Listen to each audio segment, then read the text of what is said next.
तो welcome to all of you. आज हम लोग पढ़ने वाले हैं वेक्टर। क्लास 11th का ये टॉपिक है। तो वेक्टर के अंदर आज हम लोग क्या क्या डिस्कस करने वाले हैं देख लीजिए। सबसे पहले हम लोग थोड़ा सा इसका इंट्रोडक्शन देखेंगे, इसके बाद टाइप्स ऑफ वेक्टर, और इसके बाद इसी वीडियो में हम डिस्कस करेंगे एंगल बिटवीन वेक्टर के।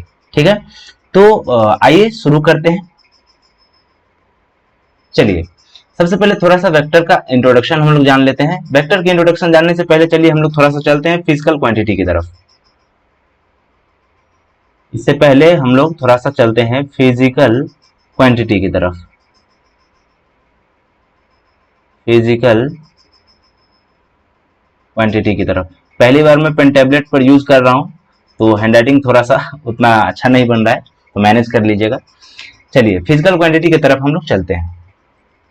फिजिकल क्वांटिटी को हम लोग कैसे डिफाइन करते हैं? सिंपली हम लोग ये बोलते हैं कि कोई भी क्वांटिटी जिसको अगर आप मेजर कर सकते हैं तो वो क्या है? फिजिकल क्वांटिटी है। अब हमारे पास अगर मेजर की बात करें तो हम लोग क्या क्या मेजर करते हैं? अगर अपने निजी जीवन में हम लोग देखें तो क्या क्या मेजर करते हैं? जैसे आप लेंथ मेजर करते हैं, ठीक है, लेंथ मेजर करते हैं, मास आपने मेजर किया है, ठीक है। उसी तरीके से बहुत सारी चीज हम लोग मेजर करते हैं। बात करें फोर्स मेजर करते हैं, है ना, डिस्प्लेसमेंट मेजर करते हैं, टेम्परेचर मेजर करते हैं। तो इस तरीके से हमारे पास मेजर करने के लिए बहुत सारा चीज है, ठीक है, बहुत सारी क्वांटिटी अपने पास होती है मेजर करने के लिए। तो ये सारा का सारा जितना भी आप देख रहे हैं सब क्या है? फिजिकल क्वांटिटी है। क्योंकि हम सबको क्या कर सकते हैं? मेजर कर सकते हैं। लेंथ को मेजर कर सकते हैं, मास मेजर कर सकते हैं, फोर्स मेजर कर सकते हैं, ठीक है। तो ये सारा अपना फिजिकल क्वांटिटी है। अब जब हम किसी फिजिकल क्वांटिटी को मेजर करते हैं तो अपने पास क्या देखने को मिलता है? जैसे अगर आप मान लीजिए कोई ये ऑब्जेक्ट है, ठीक है, इसका हमने आपको कहा कि चलिए आप इसका क्या करिए? मास मेजर करिए। तो आप इसका मास, इसको क्या करेंगे? वेइंग मशीन पर रख देंगे। इसका आपने मास मेजर किया और आपने लिख दिया कि इसका मास है मान लीजिए 5 kg, ठीक है। तो 5 kg जो आपने लिखा, तो इस फिजिकल क्वांटिटी के लिए यहाँ पर फिजिकल क्वांटिटी कौन सा क्वांटिटी हम लोग ले रहे हैं? मास को, ठीक है, मास है। अब मास जब आप लिख रहे हैं तो यहाँ क्या क्या आप लिख रहे हैं? ये 5 जो है वो इसका न्यूमेरिकल वैल्यू है, जिसको आप मैग्नीट्यूड भी बोल सकते हैं, ठीक है। ये क्या है? मैग्नीट्यूड है। और साथ ही साथ आपको यहाँ पर क्या लगाना पड़ रहा है? उसका यूनिट लगाना पड़ रहा है, ठीक है। यूनिट आपको फिजिकल क्वांटिटी के हिसाब से वेरी करेगा। जैसे अगर आप, मैं आपको बोलूं कि फोर्स आप मेजर करें, तो फोर्स का जो भी मैग्नीट्यूड होगा वो आप लिखेंगे, साथ ही साथ उसका जो यहाँ पे यूनिट है आप न्यूटन लगाएंगे, ठीक है। तो वो चीज है। तो जब भी किसी फिजिकल क्वांटिटी को आप मेजर करते हैं तो दो चीज वहां पर होती हैं, एक मैग्नीट्यूड और साथ ही साथ उसका एक यूनिट वहां पर आपको मेंशन करना होता है, ठीक है। तो हम ये चीज देख लेते हैं यहाँ पर कि कोई भी फिजिकल क्वांटिटी को हम लोग कैसे एक्सप्रेस करेंगे। तो फिजिकल क्वांटिटी कोई भी अगर होगी अपने पास तो हम लोग उसको कैसे मेजर करेंगे? न्यूमेरिकल वैल्यू सबसे पहले लिखेंगे, उसका जो भी मेजर करने के बाद में आएगा न्यूमेरिकल वैल्यू लिखेंगे उसका, या इसी न्यूमेरिकल वैल्यू को हम लोग क्या बोलते हैं? मैग्नीट्यूड बोलते हैं, ठीक है, मैग्नीट्यूड बोलते हैं। न्यूमेरिकल वैल्यू और मैग्नीट्यूड बोलते हैं। साथ ही साथ उसका वहां पर क्या लगाएंगे? हम यूनिट लगाएंगे, ठीक है। तो फिजिकल क्वांटिटी को हम लोग ऐसे एक्सप्रेस करते हैं। इसको आप लिख लीजिए, इसको आप लिख लीजिए, ठीक है। चलिए अब फिजिकल क्वांटिटी को हमने मेजर कर लिया, फिजिकल क्वांटिटी हमने जान लिया। जब हम फिजिकल क्वांटिटी को मेजर कर रहे थे, फिजिकल क्वांटिटी के बारे में जब पढ़ रहे थे, तो हमने क्या देखा कि फिजिकल क्वांटिटी हमें अलग अलग तरीके से, जैसे इसमें लेंथ भी है, मास भी है, फोर्स भी है, डिस्प्लेसमेंट भी है। तो हमें दो तरीके का फिजिकल क्वांटिटी देखने को मिला, ठीक है। कुछ ऐसे फिजिकल क्वांटिटी थे जिसको हम केवल उसके मैग्नीट्यूड से कंप्लीटली डिफाइन कर सकते थे, और कुछ ऐसे फिजिकल क्वांटिटी थे जिसे हम उसके केवल मैग्नीट्यूड से उसको कंप्लीटली डिफाइन नहीं कर पा रहे थे, ठीक है। तो हमने क्या किया? इस फिजिकल क्वांटिटी को दो पार्ट में बांट दिया, ठीक है। फिजिकल क्वांटिटी को हमने क्या किया? दो पार्ट में डिवाइड कर दिया। लिखिए आप इसको, फिजिकल क्वांटिटी को हमने क्या किया? दो पार्ट में बांट दिया। जो अपना ये फिजिकल क्वांटिटी था उसको हमने क्या किया? दो पार्ट में बांट दिया। एक था जिसको हमने क्या कहा, स्केलर कहा, और एक था जिसको हमने क्या कहा, वेक्टर कहा। ठीक है। अब वैसे फिजिकल क्वांटिटी जिसको हम केवल उसके मैग्नीट्यूड से कंप्लीटली डिफाइन कर पा रहे थे, ऐसे फिजिकल क्वांटिटी को हमने कहा स्केलर क्वांटिटी। जैसे मास, आप मास किसी भी ऑब्जेक्ट का अगर मेजर करते हैं तो केवल आप उसके मैग्नीट्यूड बताते हैं। ऐसा जैसे मान लीजिए किसी ऑब्जेक्ट का आपने मास मेजर किया, आपने कहा 5 केजी। ठीक है, किसी ऑब्जेक्ट का आपने मास मेजर किया और आपने बोला 5 केजी। क्या आप इस 5 केजी के साथ में उसका डायरेक्शन वगैरह भी बताते हैं? नहीं बताते हैं। ऐसा थोड़े बोलते हैं कि इस ऑब्जेक्ट का मास है 5 केजी नॉर्थ डायरेक्शन में, इस डायरेक्शन में, ऐसा तो नहीं हम लोग मेंशन करते वहां पर। मतलब इसका जो मैग्नीट्यूड है उससे हम इसको कंप्लीटली डिफाइन कर पाते हैं। तो ऐसे जो फिजिकल क्वांटिटी जितने थे उसको हमने क्या नाम दिया, स्केलर क्वांटिटी नाम दिया। मतलब जो अपना स्केलर क्वांटिटी होता है उसको हम क्या करते हैं, उसके मैग्नीट्यूड से कंप्लीटली डिफाइन कर पाते हैं। ठीक है, मैग्नीट्यूड से कंप्लीटली डिफाइन कर पाते हैं। अगर बात करें इसके लिए डायरेक्शन की, तो इस स्केलर क्वांटिटी के लिए हमें डायरेक्शन की कोई जरूरत नहीं, इसको डिफाइन करने के लिए डायरेक्शन की जरूरत नहीं होती है। ठीक है। वही अगर बात करें हम वेक्टर क्वांटिटी की, तो वेक्टर क्वांटिटी को आपको डिफाइन करने के लिए मैग्नीट्यूड होना चाहिए। ठीक है, मैग्नीट्यूड तो होना चाहिए, साथ ही साथ आपको डायरेक्शन की भी जरूरत पड़ती है। ठीक है, डायरेक्शन की भी जरूरत पड़ती है। जैसे जैसे क्या, चलिए वेक्टर क्वांटिटी के एग्जांपल में जैसे हम ले लेते हैं फोर्स की। ठीक है, फोर्स की बात मैं करूं तो फोर्स हो या डिस्प्लेसमेंट है, ये सारा आपका वेक्टर क्वांटिटी होता है। तो इसको आप जब भी बोलते हैं तो उसके डायरेक्शन के साथ आप मेंशन करते हैं। जैसे अगर मैं बोलूं कि लेट अस सपोज ये कोई ऑब्जेक्ट है।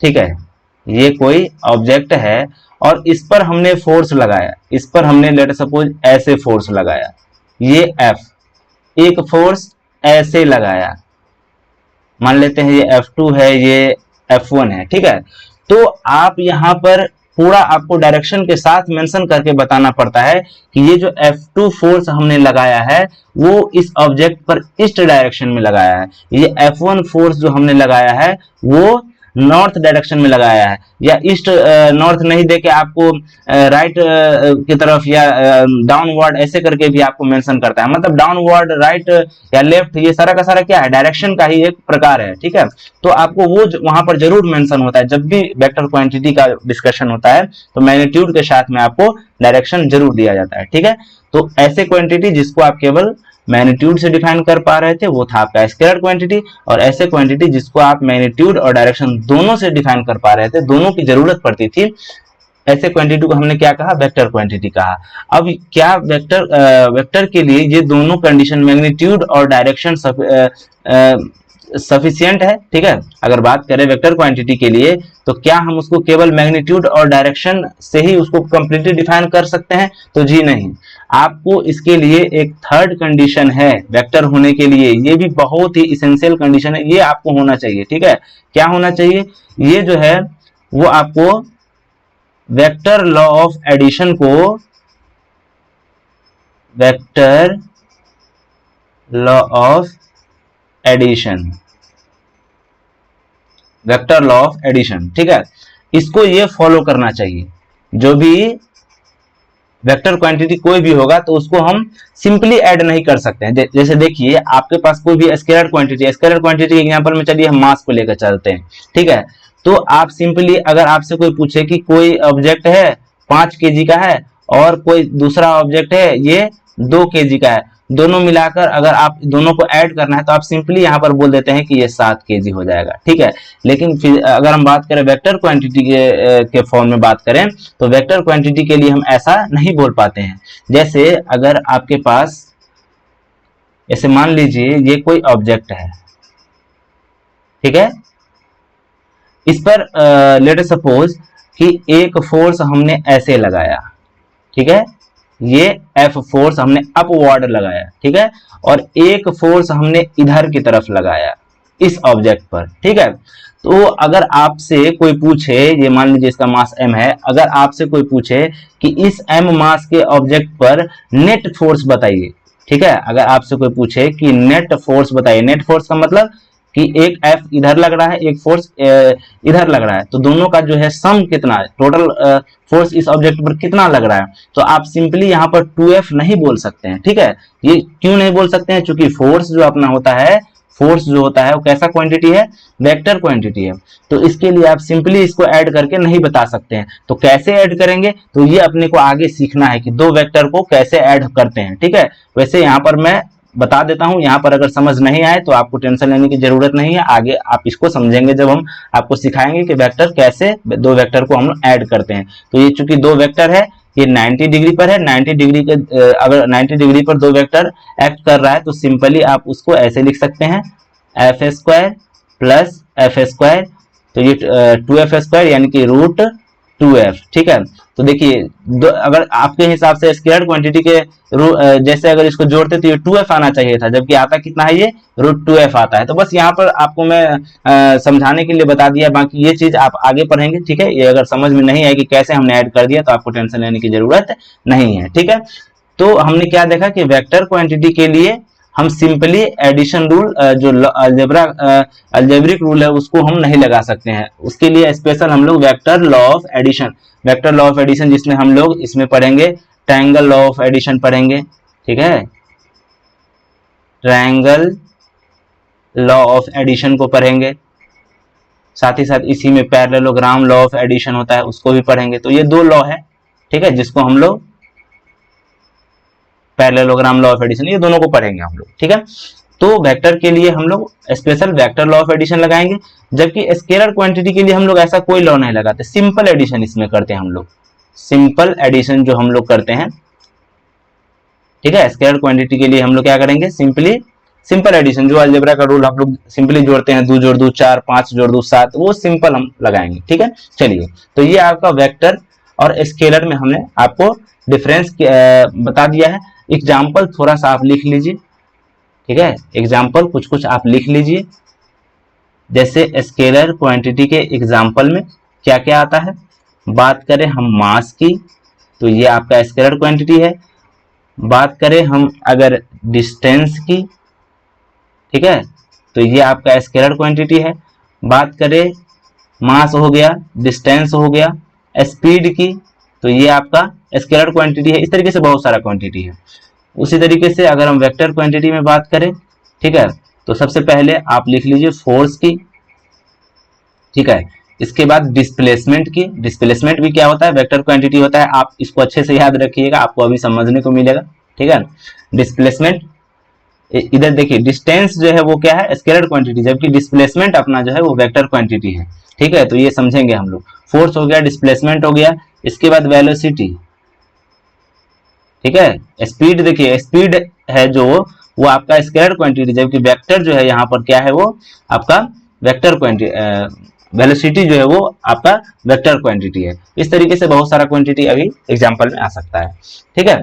चलिए, वैसे देखिए वेक्टर से अब जो क्वेश्चन की अगर बात करें हम जेईई या नीट में, तो डायरेक्ट क्वेश्चन अब नहीं आ रहा है, ठीक है, लेकिन इसका जो एप्लीकेशन है, इसका जो यूज है वो बहुत है। मतलब अगर आगे के चैप्टर में जितना भी वेक्टर क्वांटिटी आएगा, ठीक है, आप मैग्नेटिक फील्ड पढ़ेंगे, ठीक है, तो उसमें भी जब दो मैग्नेटिक फील्ड अलग अलग अगर होगा, वहां पर एडिशन वगैरह अगर आपको लगाना होगा, तो वो चीज आपको यहीं से सीखने को मिलेगा। अगर इधर आपका क्लियर नहीं रहेगा तो वहां पर आपको वो चीज दिक्कत करेगा, ठीक है। तो यहाँ पर अच्छे से इसको क्लियर कर लीजिए।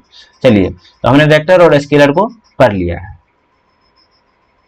अब हम लोग चलते हैं रिप्रेजेंटेशन ऑफ वेक्टर पे, ठीक है, representation of vector.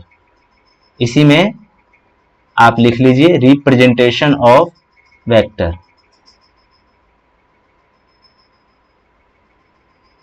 Representation of vector, vector को हम लोग आखिर रिप्रेजेंट कैसे करेंगे।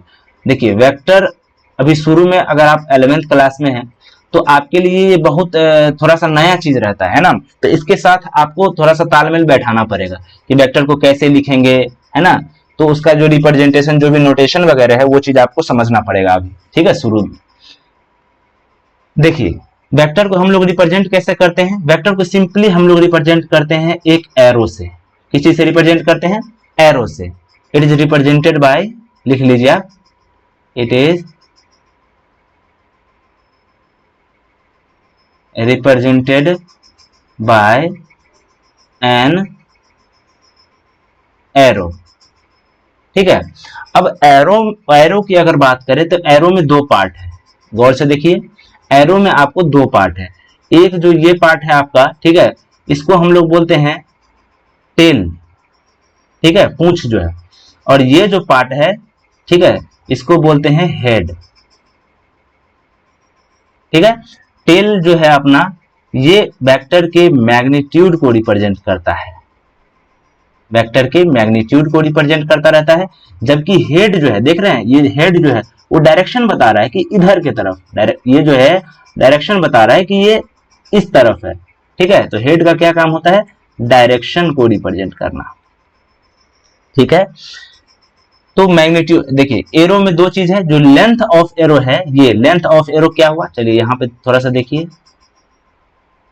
ये अगर एरो है तो इसमें जो ये पार्ट है, ठीक है, लेंथ ऑफ एरो, ये मैग्नीट्यूड को रिप्रेजेंट कर रहा है। और ये जो है आपका हेड, ये किसको रिप्रेजेंट कर रहा है? डायरेक्शन को रिप्रेजेंट कर रहा है। तो वहां हमने आपको बताया है। ठीक है। चलिए, इसका और भी फॉर्मेट है दिखाने का वेक्टर को। जैसे मान लीजिए ये कोई ए पॉइंट है, ये कोई बी पॉइंट है, यहां से यहां हमने एक वेक्टर लिखा, लेट अस सपोज ये वेक्टर है। ठीक है। तो ए से बी तक की अगर हम बात करें तो लेंथ क्या हो गया, पहले ही बताइए हमको। ए से बी तक अगर कोई यहां से चल के और यहां आ गया तो लेंथ क्या हो गया? A B.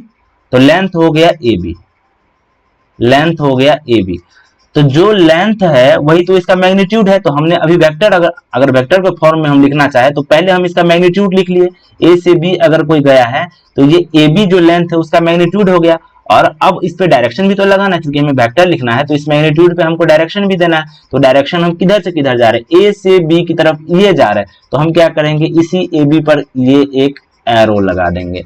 तो ये अब ए बी वेक्टर हो गया। इसको क्या पढ़ेंगे, रीड कैसे करेंगे इसको? A B vector. ठीक है। इसको क्या पढ़ेंगे? A B vector. और भी इसका फॉर्मेट है। ठीक है।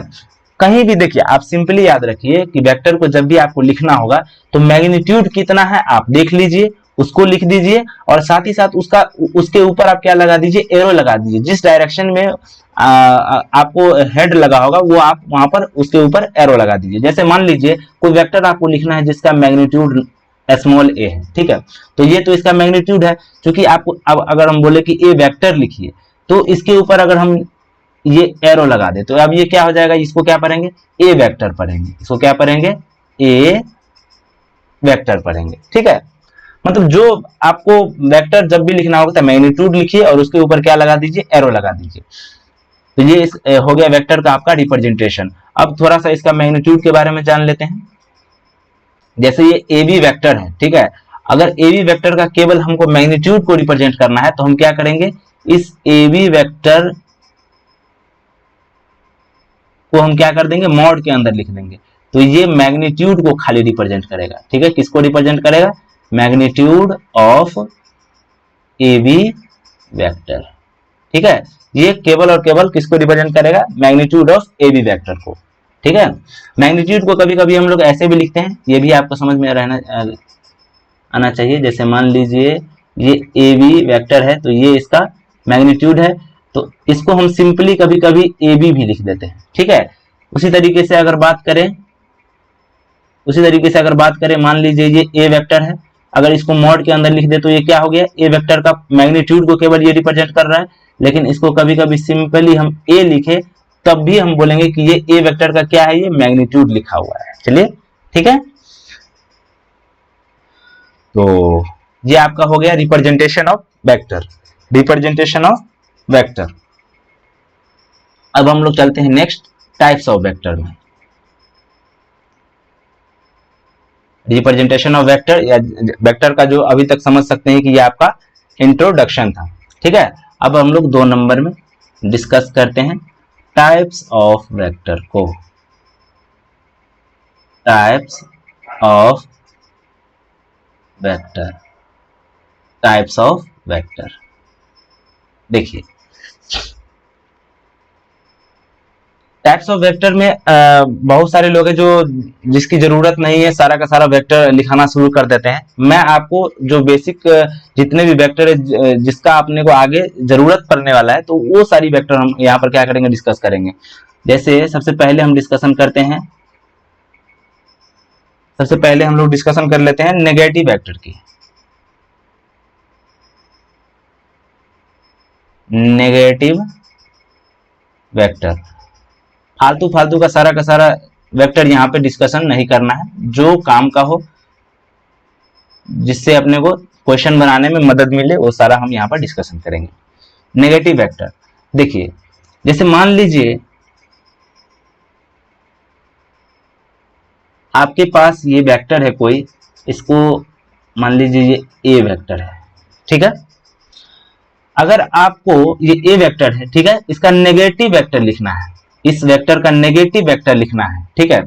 तो नेगेटिव वेक्टर लिखना है तो आप सिंपली क्या करिए, जस्ट उसका डायरेक्शन अपोजिट कर दीजिए खाली, तो ये माइनस ए वेक्टर हो जाएगा, ठीक है। अगर इस ए का नेगेटिव वेक्टर यानी कि माइनस ए वेक्टर लिखना है, तो ए अगर इस तरफ है, राइट की तरफ, तो ये माइनस ए वेक्टर केवल केवल क्या हो जाएगा, ये लेफ्ट कर दीजिए, डायरेक्शन हमने क्या कर दिया यहाँ पर, अपोजिट कर दिया। देख रहे हैं, हेड पहले इधर था, अब हमने इधर कर दिया, ठीक है। तो ये इसका डायरेक्शन क्या कर दिया, अपोजिट कर दिया। तो नेगेटिव वेक्टर को अगर आप डिफाइन करना चाहे तो कैसे डिफाइन करेंगे, इस मैग्नीट्यूड तो दोनों का सेम ही रहेगा यहाँ पर, बस डायरेक्शन क्या हो जाएगा, अपोजिट। तो सिंपली आप शॉर्टकट में लिख लीजिए, same magnitude but opposite direction, ठीक है। मैग्नीट्यूड दोनों का सेम रहेगा, डायरेक्शन बस क्या हो जाएगा, अपोजिट हो जाएगा। तो हम बोलेंगे कि ये जो माइनस ए वेक्टर है वो ए वेक्टर का नेगेटिव वेक्टर है, ठीक है। चलिए 2 नंबर में हम लोग पढ़ते हैं,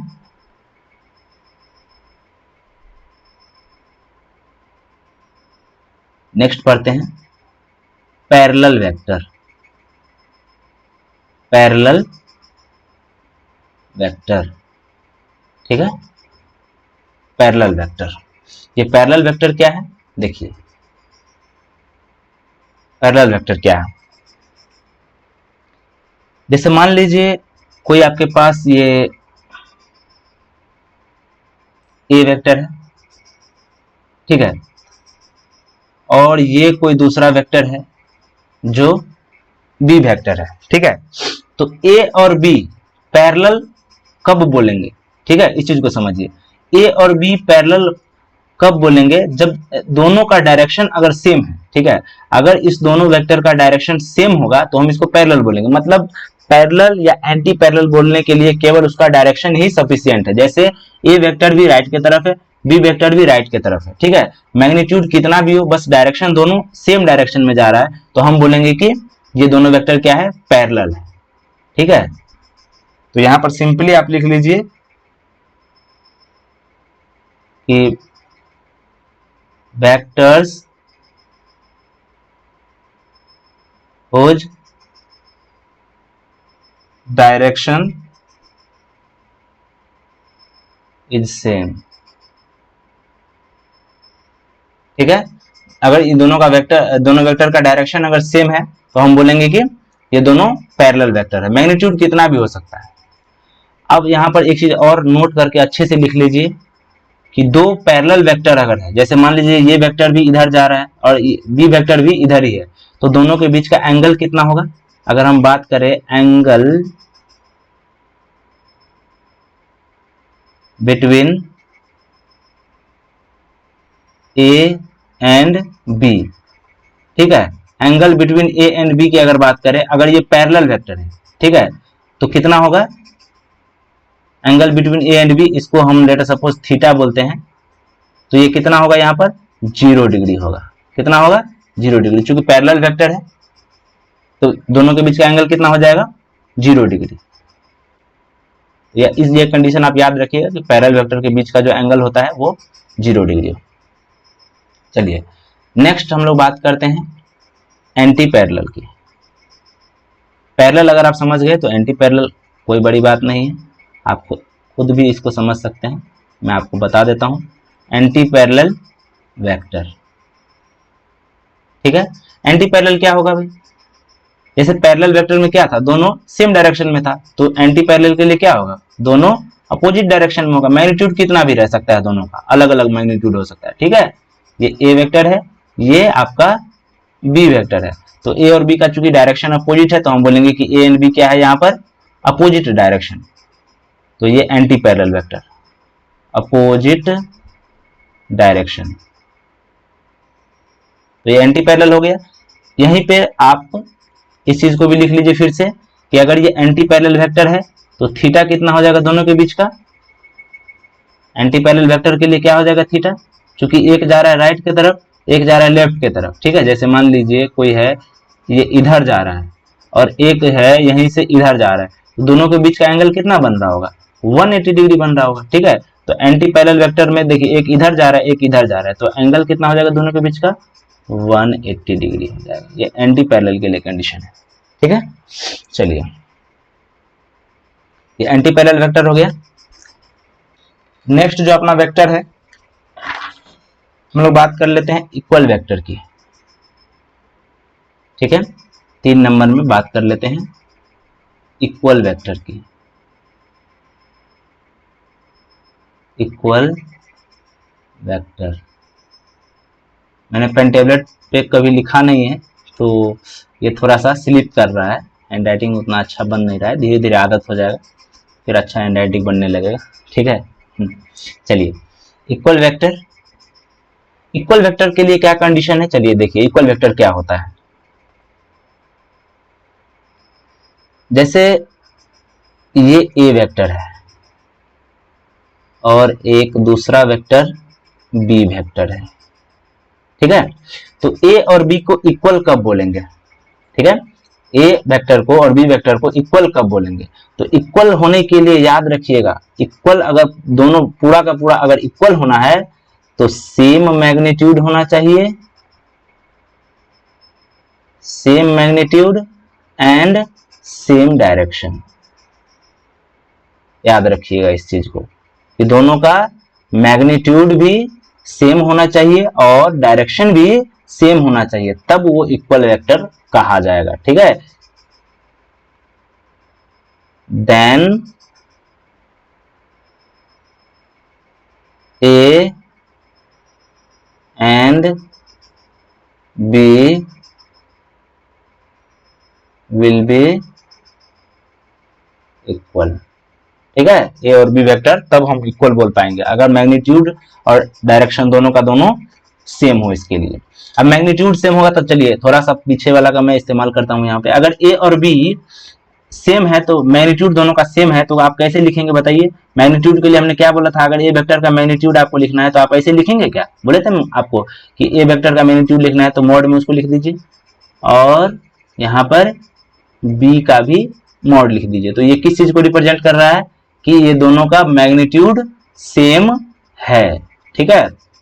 और अगर डायरेक्शन की बात करें तो डायरेक्शन आपको कहां से पता चलेगा, एरो से पता चलेगा, है ना। जो इसका हेड है तो दोनों का सेम डायरेक्शन में है, तो ये हम बोल सकते हैं कि यहाँ पर ये दोनों वेक्टर का डायरेक्शन भी सेम है, तो ए और बी क्या हो जाएगा, इक्वल वेक्टर हो जाएगा। तो ये आपका इक्वल वेक्टर है, ठीक है। चलिए, अब हम लोग बात कर लेते हैं इसी में एक और टाइप्स है इक्वल वेक्टर के बाद में। अगर बात करें 4 नंबर में, तो बात अब कर लेते हैं हम लोग कोप्लेनर वेक्टर को थोड़ा सा देख लेते हैं। कोप्लेनर वेक्टर नाम से ही आपको क्लियर हो रहा है, कोप्लेनर, ठीक है। क्या है, कोप्लेनर मतलब एक ही प्लेन में हो, कोप्लेनर मतलब एक ही प्लेन में, ठीक है।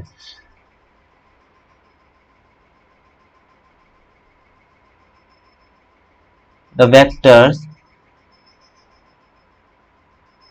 lie in the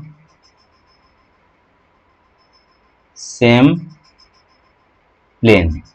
अब प्लेन समझते हैं आप, प्लेन समझते हैं?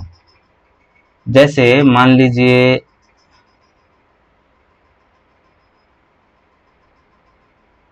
ये है, ठीक है, ये कोई पेज समझ लीजिए आपके पास है, ऐसे हाथ पर अपना हाथ देखिए आप, ठीक है, मान लीजिए आपका हाथ है जिसको आपने ऐसे रखा हुआ है। तो अगर कोई वेक्टर, दो वेक्टर इस तरीके से हो, दो वेक्टर इस तरीके से हो, जैसे मान लीजिए एक ए वेक्टर ऐसे है और कोई बी वेक्टर है जो इसी प्लेन में, इस कागज पर, जैसे मान लीजिए ये प्लेन है, आपका हाथ है, एक वेक्टर है जो ये ए उसी प्लेन में है और बी भी उसी प्लेन में है, तो हम ए और बी को क्या बोलेंगे? कोप्लेनर है, ठीक है। तो आप याद रखिए कि दो वेक्टर तो हमेशा कोप्लेनर होगा, दो वेक्टर जो है वो हमेशा कोप्लेनर होगा, ठीक है। लेकिन इस पॉइंट को आप लिख लीजिए पहले कि two vectors, two vectors are always coplanar, ठीक है। दो वेक्टर हमेशा कोप्लेनर होंगे। लेकिन अगर तीन वेक्टर की बात करें, ठीक है, जैसे मान लीजिए एक वेक्टर इधर है, एक वेक्टर इधर है, ठीक है, यानी ये दोनों वेक्टर सेम प्लेन में है, और तीसरा वेक्टर मान के चलिए कि ये आपका स्क्रीन अपनी तरफ देखिए, स्क्रीन के बाहर अगर इधर हो जाए, तो क्या ये तीनों वेक्टर एक प्लेन में है? नहीं है, एक आउट ऑफ प्लेन हो गया, ठीक है। तो ये तीनों वेक्टर को आप कोप्लेनर नहीं बोल सकते हैं। अगर सी वेक्टर इस प्लेन के बाहर हो जाए, ठीक है, अगर मैं पढ़ा रहा होता आपको सामने से तो फिर मैं अच्छा से इसको बता पाता, क्योंकि 3D एनिमेशन है तो हो सकता है थोड़ा सा आपको दिक्कत हो रहा हो यहाँ पर समझने में।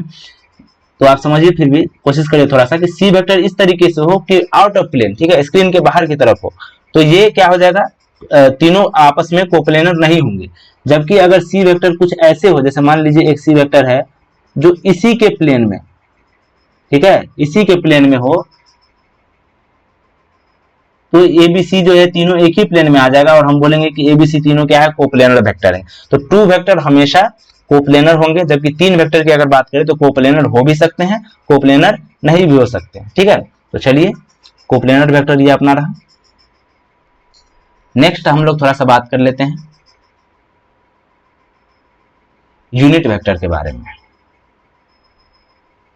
यूनिट, ओ सॉरी, मैं इरेज कर देता हूं, चलिए। यूनिट वेक्टर, यूनिट वेक्टर देखिए, यूनिट वेक्टर क्या होता है? नाम से क्लियर है, यूनिट, ठीक है, यूनिट, यूनिट मतलब एक, ठीक है। तो ऐसा वेक्टर जिसका मैग्नीट्यूड क्या हो? एक हो। लिख लीजिए इस चीज को आप, द वेक्टर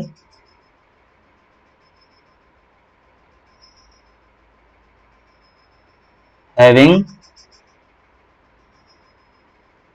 मैग्नीट्यूड 1, ठीक है, is called unit vector, unit vector, ठीक है। ऐसा वेक्टर जिसका मैग्नीट्यूड क्या हो? एक हो, उसको हम क्या बोलेंगे? यूनिट वेक्टर बोलेंगे। इसको रिप्रेजेंट कैसे करते हैं? अगर इसको हम रिप्रेजेंट करने की बात करें, तो वेक्टर को हम ऐसे रिप्रेजेंट करते थे क्या? वेक्टर को तो हम ऐसे रिप्रेजेंट करते थे, ठीक है, वेक्टर को ऐसे रिप्रेजेंट करते थे। यूनिट वेक्टर की अगर बात करें हम, यूनिट वेक्टर की अगर बात करें, तो जैसे ए के ऊपर हम इसको एक कैप लगा देंगे, इसको क्या करेंगे? कैप, ठीक है। तो ए के ऊपर अगर हम कैप लगा देंगे तो ये unit vector a unit vector हो जाएगा, ठीक है, ये यूनिट वेक्टर को रिप्रेजेंट करेगा, ठीक है। अब यूनिट वेक्टर का क्या काम होता है? तो इसका काम होता है डायरेक्शन को रिप्रेजेंट करना, ठीक है, किसी वेक्टर के डायरेक्शन को रिप्रेजेंट करता है। यूनिट वेक्टर का हम लोग इस्तेमाल इस्तेमाल किस लिए करते हैं? डायरेक्शन को रिप्रेजेंट करने के लिए, टू रिप्रेजेंट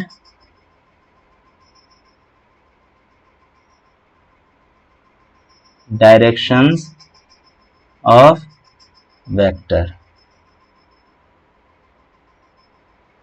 ठीक है, इस पे क्वेश्चन भी करेंगे तो अच्छे से आपको क्लियर हो जाएगा। मतलब इसका जो हम लोग इस्तेमाल करते हैं यूनिट वेक्टर का डायरेक्शन को रिप्रेजेंट करने में। ठीक है, इसको मैथमेटिकल रूप से हम कैसे लिखते हैं, मैथमेटिकली अगर बात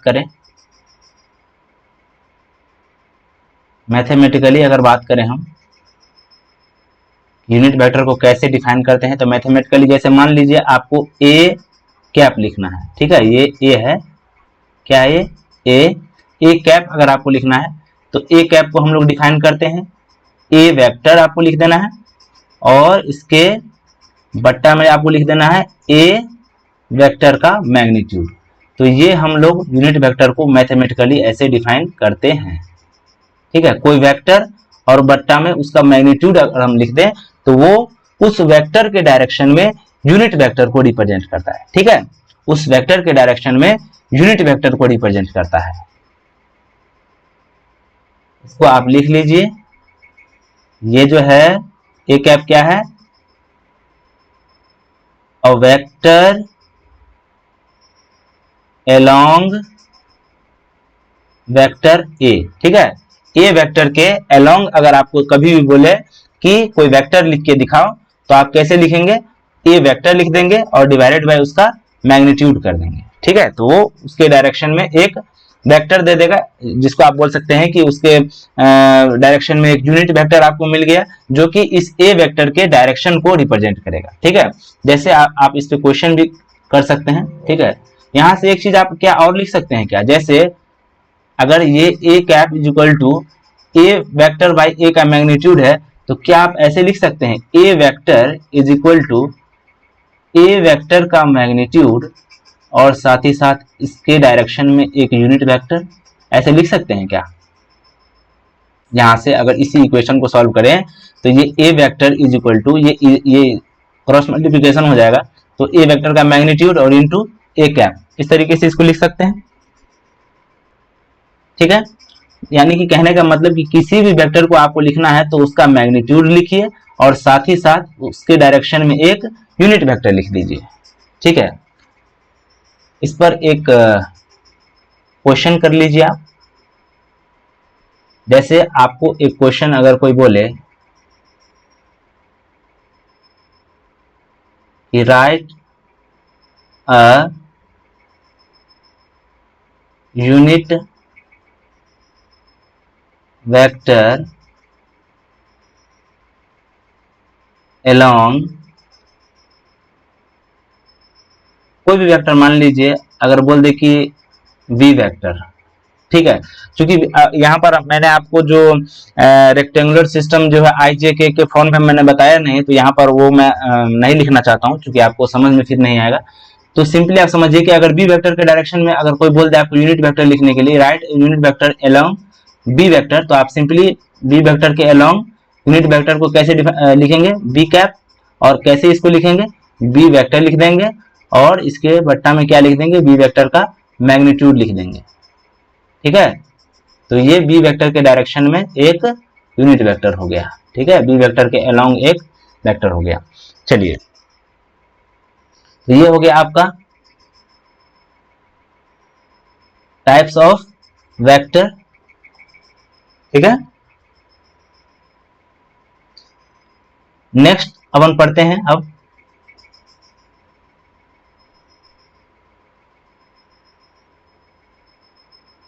और नंबरिंग में मुझे याद नहीं कौन सा नंबर था, 3 4 जो भी आप लिख लीजिएगा।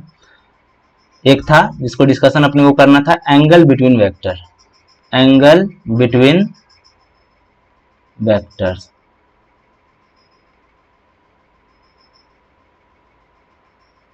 देखिए इसको कैसे हम लोग पढ़ते हैं, जैसे मान लीजिए कोई ये वेक्टर है, ये है ए वेक्टर। अच्छा चलिए, इससे पहले एक चीज बहुत इंपॉर्टेंट चीज है जो आपको मुझे बताना है, इसको अभी कैंसिल करते हैं, बहुत जरूरी चीज है, उसको पहले पढ़ लेंगे, इसके बाद ये चीज आपको समझ में आएगा। ठीक है, चलिए सबसे इंपॉर्टेंट चीज है, इसको बहुत अच्छे से पढ़िएगा, parallel translation of vector. Parallel translation of vector. ठीक है, पैरेलल ट्रांसलेशन ऑफ वेक्टर, ये क्या है समझिए इस चीज को। जैसे मान लीजिए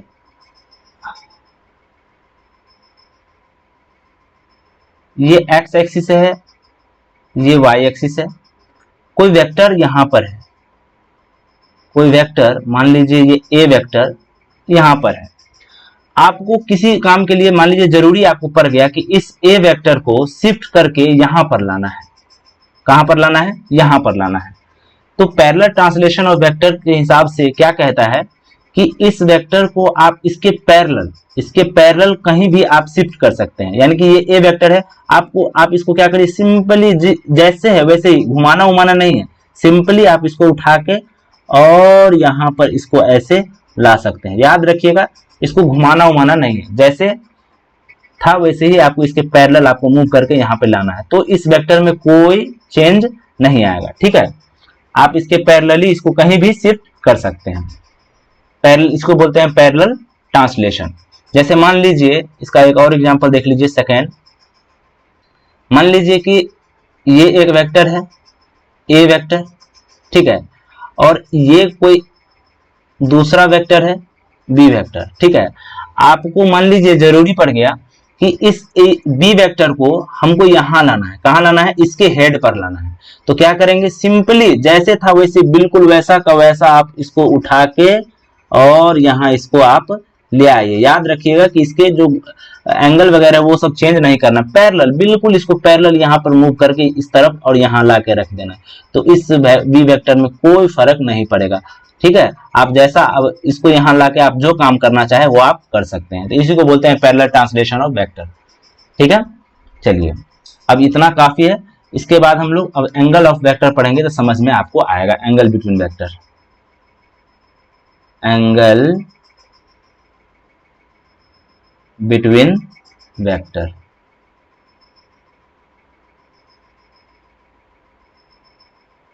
एंगल बिटवीन वेक्टर्स। देखिए ये क्या कहता है कि जैसे मान लीजिए कोई ए वेक्टर है, ठीक है, और दूसरा कोई वेक्टर है जो बी वेक्टर है, दूसरा कोई है जो बी वेक्टर है, मान लीजिए यहां पर वो है। ठीक है, अब आपको ये दे रखा है कि अभी जो एंगल है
ठीक है, थोड़ा सा पावर ऑफ हो गया था पीसी का। तो देखिए जैसे ये ए वेक्टर है, दूसरा ये बी वेक्टर है।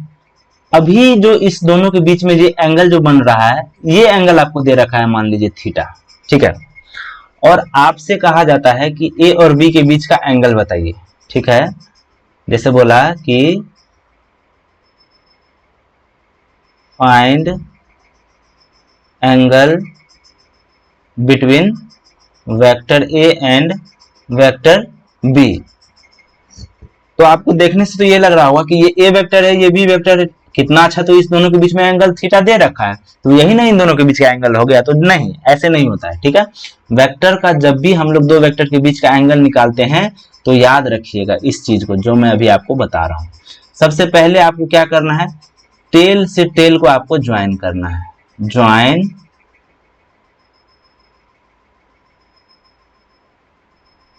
टेल टू टेल, ठीक है। ज्वाइन का है मैं बोल रहा हूं, ग्रामर का हाल ठीक है। सबसे पहले आपको क्या करना है, join tail to tail. English में अपना हाल थोड़ा सा टाइट रहता है ना।